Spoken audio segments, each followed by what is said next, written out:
Well, we told you last night about a former Grand Junction man sentenced to life in prison for his role in a fentanyl death. Bruce Holder is linked to at least 8 fentanyl-related deaths. His sentence marks the first time in Colorado someone will spend life behind bars for dealing fentanyl that resulted in death.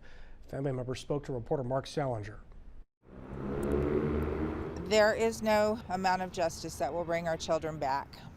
But today, we have satisfaction in knowing that our system worked. Andrea Thomas's daughter, Ashley, died 4.5 years ago after she took a pill laced with fentanyl.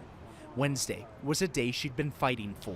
I hope this case sets a precedent in our state and across the country. Inside federal court, the man investigators say distributed the pill that killed Ashley and several others was sentenced to life in prison. Bruce Holder is the first person in Colorado to ever be convicted by a federal jury of fentanyl distribution resulting in death. This is the longest sentence handed down in federal court in Colorado for a crime such as this. U.S. Attorney Cole Finnegan and his team prosecuted the case. They say Holder would travel to Mexico every couple of weeks, bringing back more than 50,000 counterfeit fentanyl-laced pills into the U.S. in 1 year. And while justice has arrived, there is no joy that comes with this moment. Holder's attorneys argued in court that he should only get 20 years in prison.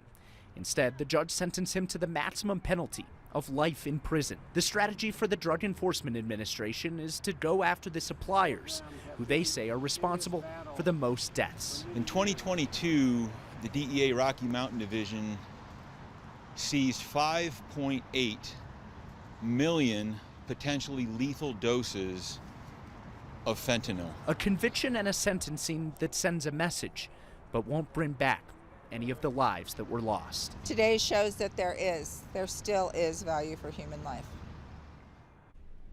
Wednesday's sentence was only for one of those fentanyl-related deaths. Several other cases are still pending.